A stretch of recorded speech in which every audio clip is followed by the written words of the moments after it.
ओम नमः शिवाय, जय महाकाल। हम सबको पता है कि 15 दिसंबर को शुक्रवार का बहुत ही विशेष दिन है। विशेष ये क्यों है? क्योंकि इस बार 15 दिसंबर को रुद्र अवतार के नाम से भी जाना जाएगा, है ना। और अगर आपको अपनी फैमिली में, परिवार में बहुत खुशियाँ चाहिए, आपके घर में हमेशा प्रॉब्लम मची रहती है, तो ये वीडियो आपके लिए है। पूज्य गुरु जी की कथा से सुन के बहुत अच्छे से बताऊँगा। बस आपको अपने घर के गमले में 3 बार जल चढ़ाना होगा और एक छोटा सा उपाय करिएगा।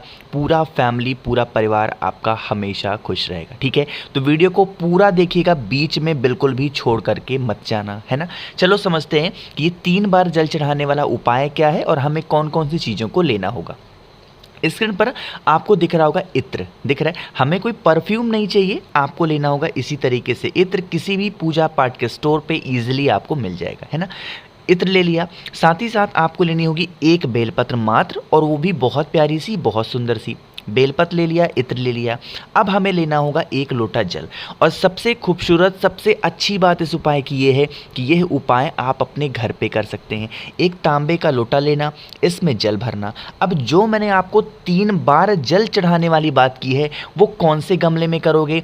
कोशिश तो सबसे पहली आपकी होनी चाहिए कि बेल पेड़ का पौधा आपके घर में अगर लगा हुआ है, चाहे तो गमले में या फिर ज़मीन पे, वहीं पे इस उपाय को करना है ना। नहीं है बेल का पेड़ तो फिर किसी भी पेड़ के नीचे कर सकते हो, ठीक। देखो, सबसे पहले कोशिश करना बेल पेड़ का।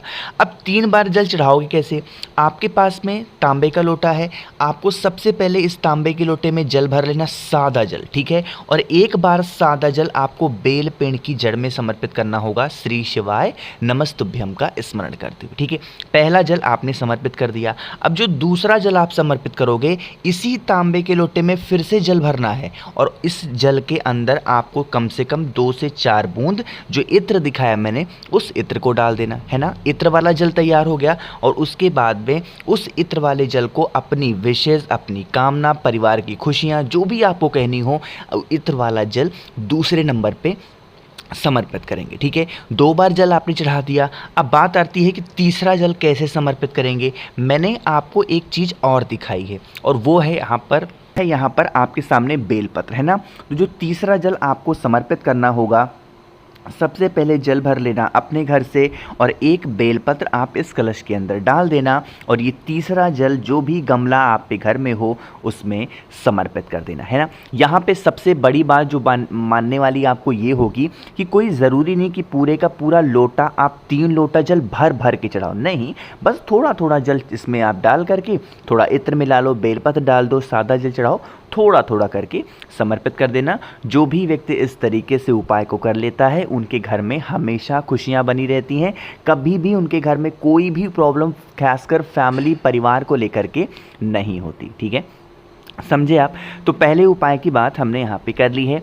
आगे बढ़ते हैं इस वीडियो में हम लोग अपने दूसरे उपाय की तरफ। और ये जो दूसरा उपाय है ना, ये स्पेशली है सिर्फ और सिर्फ बीमारी के लिए। कई बार गुरुजी ने शुक्रवार को करने वाले बीमारी के इस उपाय को अपनी कथा में बहुत बार बताया है ना।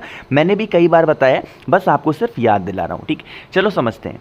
आपको यहाँ पे तांबे का लोटा दिख रहा है, इस तांबे के लोटे में जल भरना है ना। जल भर लिया, इस कलश में कुछ भी नहीं डालना है। ये वही उपाय है जो हमें 7 मिनट वाला करना है, गुरुजी ने बताया था, आपको याद होगा। तो आपको क्या करना है, उस एक तांबे के लोटे को आपके घर में जहाँ पे भी शमी का पेड़ लगा हुआ हो, चाहे गमले में, ज़मीन में, जहाँ पर भी, उस शमी पेड़ के नीचे जा कर के बैठना। सुबह, दोपहर, शाम, रात, कभी भी आपको टाइम मिलता है जा कर के बैठेंगे। और बैठने के लिए आपको वहाँ पे आसन बिछाना होगा, एक कुछ भी बिछा लेना, चद्दर वगैरह, चटाई, जो भी हो बिछा लेना। और बिछाने के बाद में जो एक तांबे का लोटा था, उस तांबे के लोटे को अपने राइट साइड में आपको रखना होगा, ठीक है। अपने लेफ्ट साइड में घी का दिया गोल बत्ती का लगाओगे, राइट साइड में तांबे का लोटा, लेफ्ट साइड में घी का दिया गोल बत्ती का लगाना, ठीक है। लगाने के बाद में टाइम देख लेंगे, क्योंकि इस उपाय को करने के लिए समय की बहुत बड़ी पाबंदी है, सिर्फ और सिर्फ 7 मिनट, ठीक है। अब 2, 4, 10 सेकेंड आगे पीछे हो जाए उसका मतलब नहीं है, बट 7 मिनट आपको उसी शमी पेड़ के नीचे बैठना होगा। और जब आप बैठेंगे, महामृत्युंजय मंत्र का स्मरण आपको उस टाइम पे करना होगा। कौन सा मंत्र? महामृत्युंजय मंत्र का स्मरण करना। उसके बाद जब दीपक ठंडा हो जाए, फिर वहां से उठेंगे आप, और इस तांबे के लोटे को उठा लेना। आपके घर में जो भी व्यक्ति बीमार होगा, उस जल को 3 बार पिलाना होगा। थोड़ा सा सुबह, थोड़ा सा दोपहर, थोड़ा सा शाम को। ठीक है, कौन से महादेव का नाम लोगे? अवधूतेश्वर महादेव। फिर से बोल रहा हूँ, नाम नोट कर लेना। अवधूतेश्वर महादेव का नाम लेकर के इस 7 मिनट वाले उपाय को कर लेना। किसी भी शुक्रवार के दिन आपके घर की जो बीमारियां होंगी ना, वो धीरे धीरे करके ख़त्म ज़रूर हो जाएंगी। ठीक है, आगे बढ़ते हैं। तो 2 उपाय की बात मुझे पूरी उम्मीद है कि आपको समझ में आ गई होगी बहुत आसानी से। ठीक है, आगे बढ़ लेते हैं इस तीसरे उपाय की तरफ। लेकिन अब ये उपाय आपको मैं तब समझाऊंगा ना जब वीडियो को आप शेयर कर दोगे सबसे ज़्यादा जगहों पे, वीडियो को लाइक करेंगे, और जितने भी भाई बहन मेरी इस आवाज़ को पहली बार सुन रहे हैं, अचानक से चैनल पे आ गए हैं, तो चैनल को सब्सक्राइब करिएगा। ठीक है, चलो समझते हैं इस तीसरे उपाय को। यहाँ पे समझने वाली बातें हैं, जो बताऊंगा उस चीज़ को बहुत ही ध्यान से समझेंगे, क्योंकि यह उपाय भी 3 जगह जल चढ़ाने वाला है, लेकिन यहाँ पे लेना हमें अलग अलग चीज़ों को है। ठीक है, सबसे पहली चीज़ आपको लेनी होगी तांबे का लोटा। जल भर लोगे कहाँ से? अपने घर से। तांबे का लोटा हो गया। साथ ही साथ आपको लेना होगा शमी का पत्ता। कितने पत्ते लोगे? 1 शमी का पत्ता लेना, इससे ज़्यादा आपको लेने की ज़रूरत नहीं है। ठीक है, शमी का पत्ता हो गया। 1 बेलपत्र हो गया, बहुत प्यारा सा, बहुत सुंदर सा। बेलपत्र के साथ जो सबसे ज़रूरी चीज़ें हैं वो है काली मिर्च। 1 काली मिर्च ले लेना। और इस तांबे के लोटे में जो मैंने आपने जल भरा है, जितनी चीज़ें मैंने बताई हैं, सबको इस कलश के अंदर डाल देना।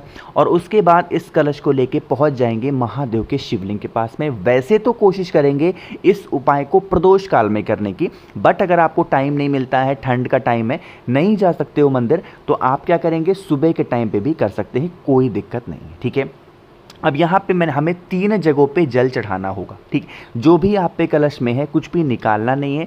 सबसे पहला जल माता अशोक सुंदरी के स्थान पे समर्पित कर दोगे, श्री शिवाय नमस्तुभ्यम का स्मरण करते हुए। ठीक है, देखो यह उपाय स्पेशली है सिर्फ और सिर्फ इच्छा पूर्ति, मनोकामना के लिए, तो बहुत ध्यान से चीज़ों को समझेंगे। पहला जल आपने कहाँ पे चढ़ा दिया? माता अशोक सुंदरी के स्थान पे। अब जो दूसरा जल आप समर्पित करोगे, माता का जो हस्त कमल आपको दिख रहा है, जो कटी भाग आपको दिख रहा है, माँ पार्वती का स्मरण करते हुए दूसरा जल यहाँ पे चढ़ाएंगे। अब उसी कलश में से जितना भी बचा हुआ जल है और जितना भी सामान है, वो महादेव के शिवलिंग के ठीक ऊपर समर्पित कर देंगे, कुंदकेश्वर महादेव के नाम से। कौन से महादेव? कुंदकेश्वर महादेव के नाम से समर्पित कर देना। आपके घर की जो प्रॉब्लम होगी, आप जिस इच्छा से, जिस मनोकामना की पूर्ति के लिए इस उपाय को कर रहे हो, वो विश, वो इच्छा आपकी बहुत जल्दी पूरी होगी। ठीक है, तो करेंगे सभी लोग इस बहुत ही आसान से और छोटे से उपाय की। ठीक है, 3 हो गए। एक सबसे लास्ट उपाय की हम लोग बात करते हैं, और ये जो उपाय है ये है 5 जगहों पे जल चढ़ाने वाला। ठीक है, लेकिन अब हमें यहाँ पे कौन कौन सी चीज़ों को लेना है, सबसे पहले ये समझ लो। और यह उपाय भी आपको 2 चीज़ों में काम आएगा। पहला तो इच्छा पूर्ति में तो आएगा ही आएगा, साथ ही साथ अगर आपके घर में लड़ाई झगड़े क्लेश मारपीट बहुत ज़्यादा होती है, तो भी इस उपाय को कर सकते हैं। तांबे के लोटे में क्या करोगे? बता चुका हूँ, जल भर लेना। ठीक है, जल भरने के साथ आपको 1 बेलपत्र, इससे ज़्यादा नहीं लेना है, सिर्फ 1 बेलपत्र लेना, सुंदर सी ले लिया। और उसके बाद जो जल आपने भरा है, उसी को 1 बेलपत्र को कलश के अंदर डाल देंगे। और उसके बाद इस कलश को उठाएंगे और लेके चले जाएंगे महादेव के मंदिर में। जैसे ही मंदिर में हम पहुंचते हैं, सबसे पहले दर्शन होते हैं हमें नंदी बाबा के। होते हैं कि नहीं होते हैं? तो आपको क्या करना है, नंदी बाबा का जो उठा पैर होगा, थोड़ा सा जल अपने कलश में से नंदेश्वर महादेव, कौन से महादेव? नंदेश्वर महादेव के नाम से आपको समर्पित कर देना। पूरा नहीं, बहुत थोड़ा सा समर्पित करना। ठीक है, अब नंदी बाबा की पूजन करने के बाद में जब आप महादेव के मंदिर में प्रवेश करने वाले होंगे, शिवलिंग के पास जाएंगे, तो उससे पहले आपको महादेव का चौखट मिलेगा। अरे मिलेगा कि नहीं मिलेगा?